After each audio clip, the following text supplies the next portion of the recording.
Pro-Hamas protests at Ivy League schools have led to anti-Semitic threats and demonstrator arrests.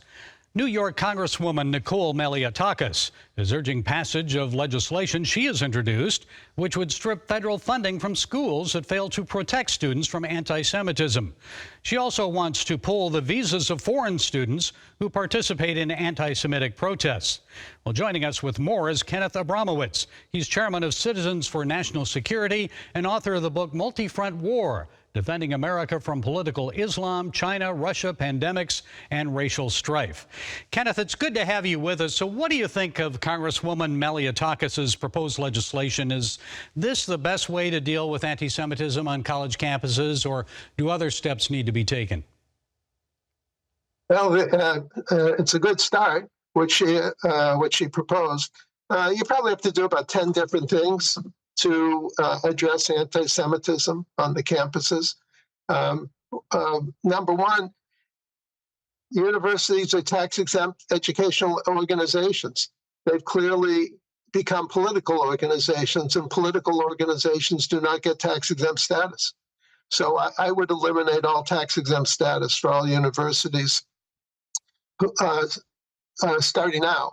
Unless they can prove that they can protect Jewish and Christian students. So why do you think so many young people are joining in these protests, supporting a terror group and Jewish hate? Is this the prelude to World War? Well, according to my definition, we're in World War III right now. And the difference between World War III and World War I and II is World War I and II were fought over there. Well, World War III is fought over there and here at the same time.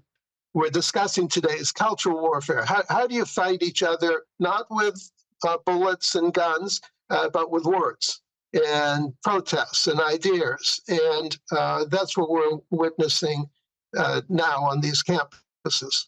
Who do you think is funding and organizing these protests, and why?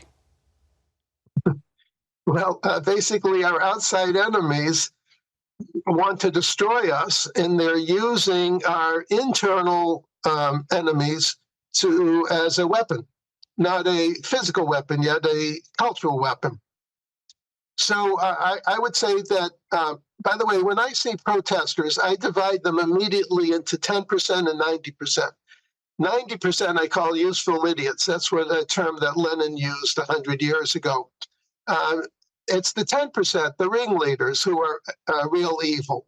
So I would say Qatar's fingers and Iranian fingers are all over the place, because those are Islamist countries who finance Islamist organizations to disrupt Judeo-Christian culture. How about domestically, domestic groups? I mean, do you think CARE has anything to do with this?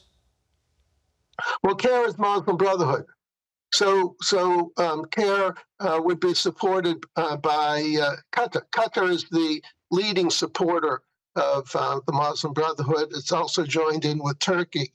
And meanwhile, Iran is also, they're the Shiites, not the Sunnis, but they also support activities like this, because what they're trying to do is put pressure on America to put pressure on Israel to stop trying to defeat Hamas, which is a professional death cult, in Gaza.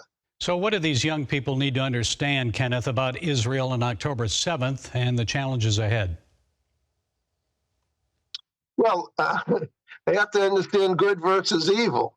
So Israel, Jews and Christians represent good. My